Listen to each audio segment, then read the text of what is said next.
증거할 수 있도록 도와주시옵소서. 예수 그리스도의 이름으로 기도드립니다. 아멘. 오늘 우리가 함께 볼 말씀은 열왕기상 20장 35절에서 43절 말씀입니다. 열왕기상 20장 35절부터 43절까지 말씀을 우리가 함께 교독하도록 하겠습니다. 선지자의 무리 중 한 사람이 여호와의 말씀을 그의 친구에게 이르되 너는 나를 치라 하였더니 그 사람이 치기를 싫어하는지라. 그가 그 사람에게 이르되 내가 여호와의 말씀을 듣지 아니하였으니 내가 나를 떠나갈 때에 사자가 너를 죽이리라. 그 사람이 그의 곁을 떠나가더니 사자가 그를 만나 죽였더라.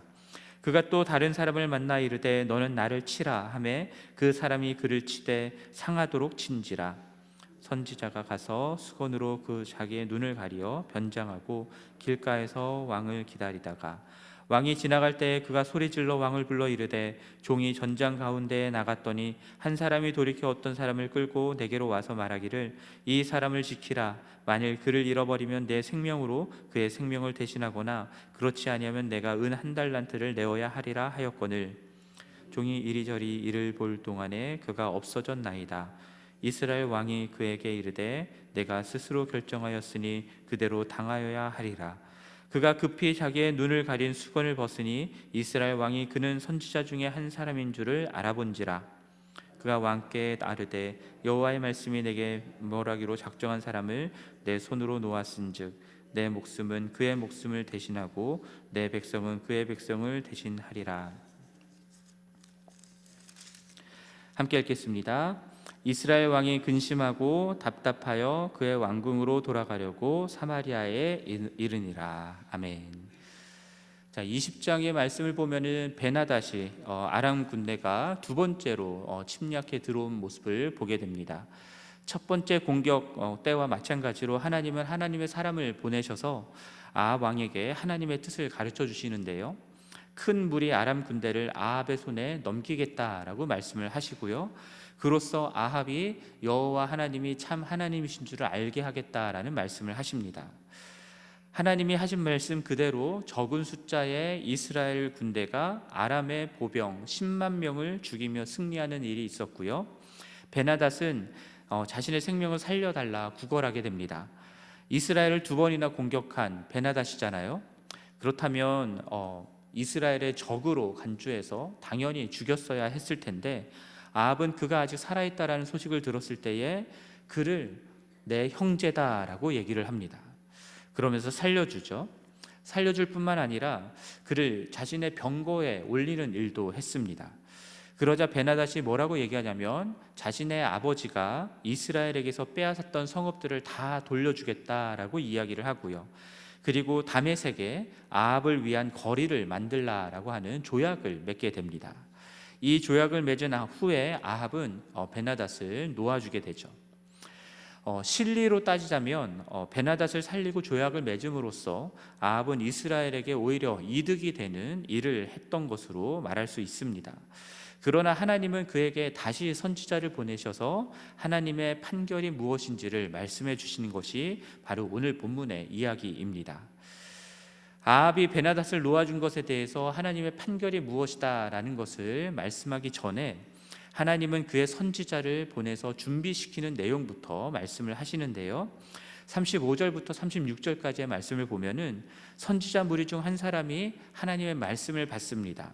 그런데 그 말씀이 좀 이상합니다. 그의 동료, 그의 친구 선지자에게 가서 하나님의 말씀이 나를 치라라고 했다라는 겁니다. 아무리 하나님의 말씀이라고 하지만 동료 선지자는 그 사람을 치기를 거절했습니다. 여러분 당연하지 않겠습니까? 한번 생각을 해보십시오. 우리 교회 다른 목사님 중에 한 분이 와서 자신을 치라라고 저한테 얘기를 한다면 그것이 아무리 하나님의 말씀이라고 하더라도 저도 마음속에서부터 꺼려질 것 같습니다.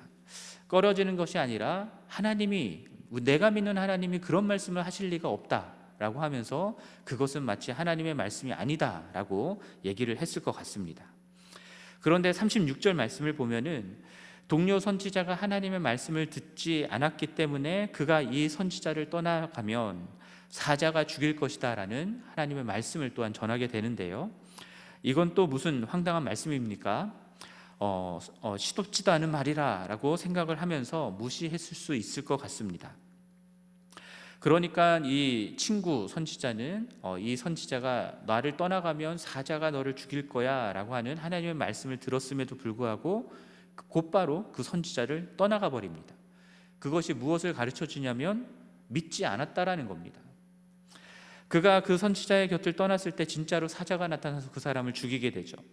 이로써 지금 이 선지자를 통하여 하신 하나님의 말씀이 얼토당토 않은 말이 아니라 정말로 하나님의 말씀이었다라는 것이 증명된 것입니다.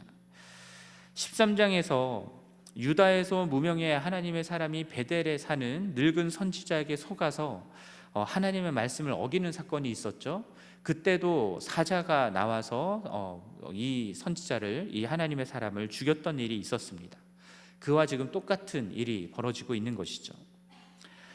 오늘 본문에 나오는 그 친구 선지자가 정말로 선지자였다라고 한다면 하나님의 말씀이 무엇이었는지를 분명하게 분별할 줄 알았어야 했습니다.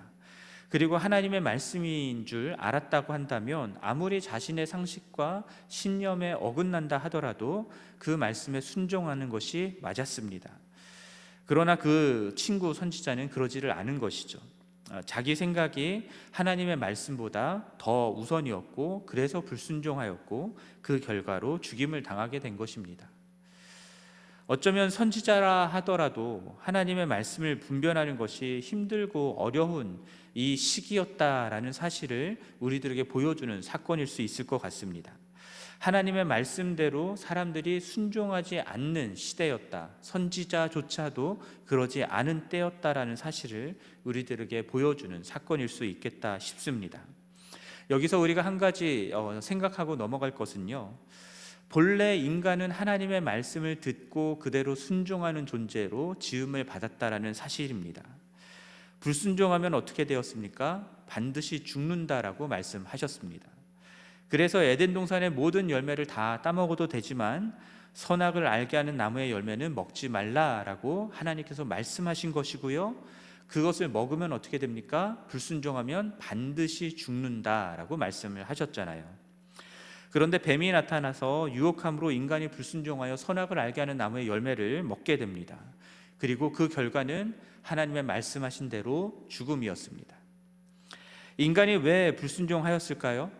뱀이 유혹하였기 때문이기도 하지만 하나님의 말씀이 아니라 자기가 볼 때에 좋아 보이고 옳다라고 생각하는 것을 선택한 것입니다. 먹으면 죽는다라고 하는 하나님의 말씀을 믿지 않고 자신의 눈에 보암직도 하고 먹음직도 하고 지혜롭게 할 만큼 탐스럽기도 한 그 과실을 먹는 것을 먹어도 괜찮다라고 하는 자신의 생각을 더 믿었던 것이죠.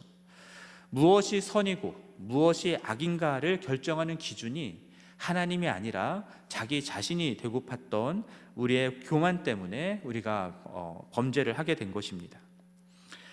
사실 우리가 하나님의 말씀에 불순종하는 것도 마찬가지입니다. 사람을 치라라고 하는 이 오늘 본문에 나오는 하나님의 말씀이 우리들의 도덕과 윤리적인 상식에 맞지를 않습니다. 하지만 그러나 하나님께서 말씀하신 것이죠. 우리의 도덕과 윤리적 기준에 맞지 않기 때문에 그래서 우리는 우리의 기준에 맞는 것을 받아들이려고 하고요, 아닌 것은 무시하려고 하는 것입니다. 아무리 하나님의 말씀이고 하나님의 뜻이라 하더라도 내가 생각하는 상식과 내가 생각하는 신념에 맞지 않으면 그것은 하나님의 뜻이 아니다라고 부정해버리고 믿지 않는 것이죠. 그래서 불순종하는 일들이 일어나는 겁니다. 그러나 하나님의 은혜로 구원을 받은 그리스도인들은요, 자신이 선악의 기준이 되고 자신이 삶의 주인이 되었다라는 것을 회개한 자들입니다. 그래서 다시금 하나님께 내 삶의 선악의 기준을 가르시는 분은 하나님이시다라는 것을 인정하는 것이고 내 삶의 주인은 하나님이시다라는 것을, 그 자리를 하나님께 다시 내어드린 자들인 것입니다. 그렇기 때문에 그리스도인들은 자신의 삶을 살아가면서 자기 생각과 자기 판단이 아니라 하나님의 말씀하신 것이 기준이 되어 그것에 순종하며 살아감으로 하나님을 이 세상 가운데 나타내고 증거하는 자들인 것이죠. 내게 유익하고 내가 좋다라고 생각하는 것과 맞아떨어지는 하나님의 말씀만을 받아들이는 것이 아니라 때로 현실적으로 불이익이 되고 내게 손해가 된다 하더라도, 내 삶의 많은 부분을 조정해야 되고 희생해야 되는 일들이 일어난다 하더라도 하나님께서 말씀하셨다면 그 말씀을 지켜 행하는 그런 삶을 살아가는 사람들이 그리스도인인 것입니다. 그리고 이것은 예수 그리스도께서 이 땅에 오셔서 보여주셨던 삶의 모습이었고요. 예수님도 자기 생각에는 십자가를 지고 싶지 않으셨습니다. 그러나 하나님의 뜻이고 하나님께서 하신 말씀이었기 때문에 그 뜻을 순종하여서 십자가를 기꺼이 지고 죽으신 것이죠. 순종이 십자가의 죽음으로 나타났지만, 그러나 그 결국은 부활의 생명으로 또다시 나타나게 된 것입니다. 마찬가지로 우리가 이 세상 살아가면서 하나님의 말씀대로 순종해 나갈 때에 내 생각과 내 판단이 아니라 하나님의 말씀대로 순종할 때에 현실적으로 보면은 죽는 것 같은 상황이 된다 할지라도 결국은 생명이 된다라는 것을 우리가 믿어야 할 것입니다. 오늘 보면 37절 말씀 보면은 그 선지자가 이제 또 다른 사람을 만나서 그에게 자신을 치라 하였고, 이번에는 그 사람이 제대로 순종을 하죠. 그래서 그 선지자가 심한 상처를 받을 정도로 때리게 됩니다. 이에 38절 이후 말씀을 보면은 선지자가 가서 수건으로 자기 눈을 가리고요, 변장을 하고 길가에서 왕을 기다립니다. 왕이 지나갈 때 소리질러 왕을 부르게 되죠. 그리고 하는 말이 자신이 전쟁에 나갔던 군인이라는 겁니다. 한 사람이 포로 한 명을 데리고 와서 이 사람을 지키라 했는데, 만일 이 사람이 도망가거나 하면은 이 사람을 대신해서 네가 죽든지 은 1달란트를 내든지 해야 된다라고 말했다는 겁니다. 그런데 자신이 이리저리 다른 일들을 하는 동안에 그 포로가 도망가 버렸다라는 거예요. 그러면 이 상황에서 나는 어떻게 해야 됩니까? 라고 하는 것을 이제 왕에게 판결을 요청한 것이죠. 이러한 상황에 대해서 이 왕이 어떠한 판결을 내렸는가라고 한다면, 네가 결정한 것이니까 네가 말한 대로 당해야 된다라고 판결을 내린 겁니다. 그러니까 너가 대신 죽든지 아니면 1달란트를 내든지 해야 된다라는 거죠. 아합 왕이 이 말을 하자마자 선지자는 급히 자기 눈을 가렸던 수건을 벗습니다. 그러자 아합이 이 선지자가 누군지를 알아봅니다. 아마도 아람 군대가 쳐들어온다라고 했을 때에 하나님의 말씀을 전하며 어떻게 해야 될지를 알려주었던 선지자들 중에 한 명이 바로 이 사람이지 않았을까라는 생각을 해봅니다. 어쨌든 그 선지자가 자신을 전장에서 온 군인처럼 꾸몄던 것도 일부러 자신을 상하게 만들려고 했던 것도 모두 다 지금 이것을 위해서 했던 것임을 우리가 알 수 있습니다. 이것을 통하여서 하나님이 전하고자 했던 메시지가 42절에 나오는데요, 하나님이 멸하기로 작정한 사람, 이 사람이 누구입니까? 아람의 베나닷이었습니다. 그 사람을 아합 왕이 그의 손으로 놓아주었다라는 것이죠. 그랬기 때문에 베나닷의 목숨을 누구의 목숨으로 대신하겠다는 겁니까? 아합의 목숨으로 대신하겠다라는 겁니다. 이스라엘 백성들이 아람 사람을 대신하여서 멸망당하게 될 것이다 라고 말씀하고 있는 것입니다. 이 모든 것이 아합이 하나님의 말씀에 불순종하여서 일어난 결과인 것입니다.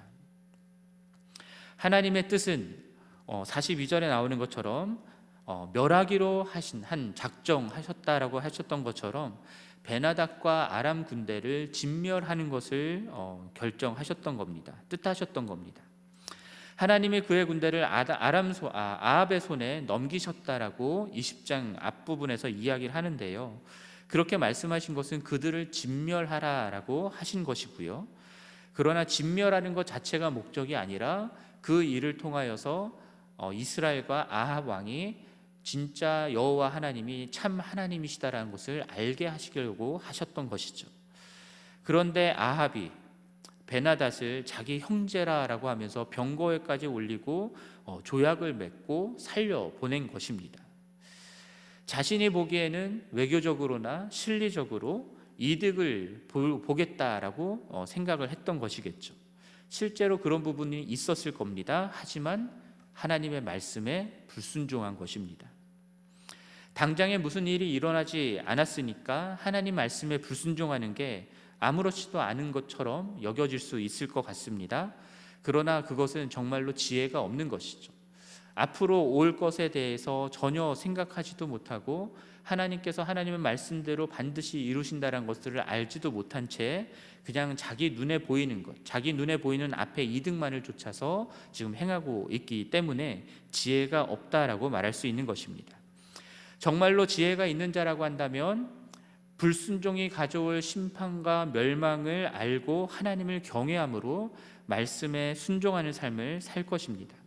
지금 그 지혜가 없어서 아합은 죽게 되는 것이고요. 그리고 우리 인간들도 자기 생각과 자기 판단대로 불순종하기를 선택하여 결국은 죽게 되는 것입니다. 우리가 앞서 살펴보았던 것처럼 하나님의 말씀은 반드시 이루어지죠. 얼토당토 아는 것 같은 말씀이었지만 그 친구 선지자가 사자에게 죽겠다라고 했던 말씀조차도 이루어졌습니다. 그리고 오늘 보면 42절에 나오는 말씀 속에서도요, 결국은 아합 왕은 열왕기상 22장에 나오는 말씀대로 아람과의 전쟁에서 죽게 됩니다. 그리고 북이스라엘은 아수르에게 멸망당하게 되죠. 하나님의 말씀이 반드시 이루어진다라고 하는 것 우리가 믿고 안다면, 그렇다면 오늘 본문 속에서 아합 왕은 어떻게 하는 것이 맞았냐면 회개하고 돌이키는 것이 맞았습니다.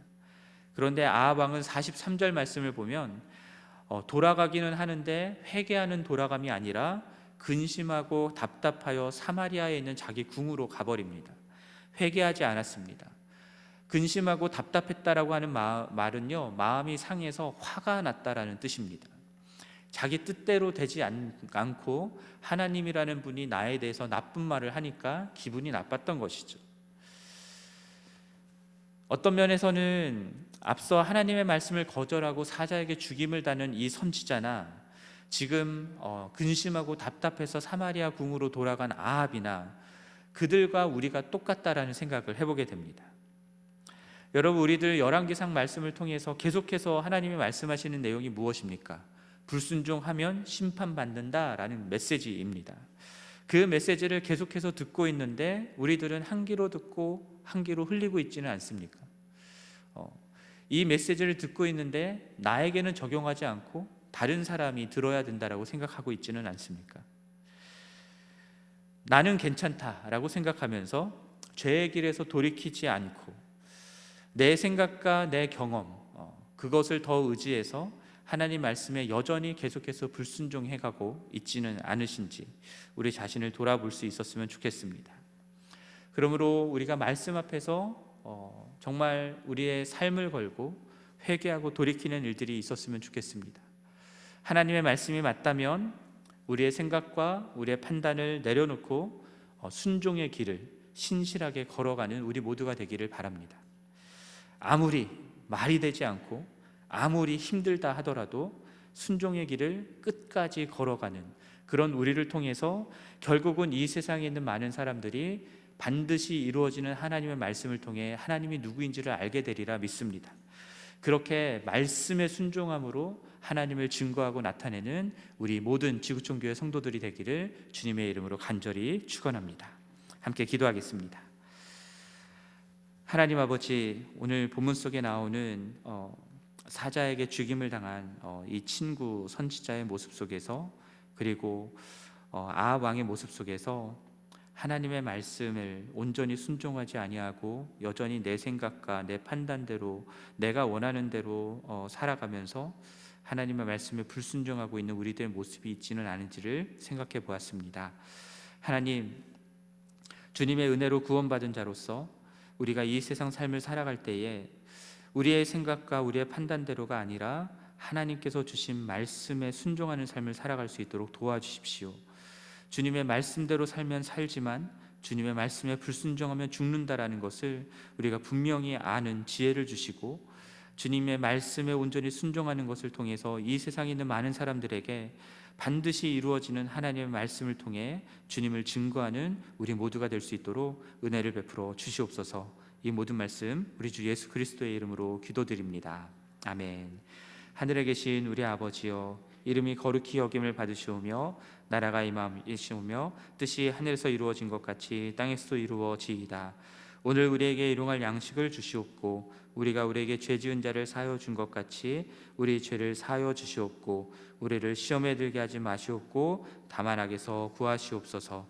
나라와 권세와 영광이 아버지께 영원히 있사옵나이다. 아멘. 계속해서 기도하시고 돌아가시겠습니다.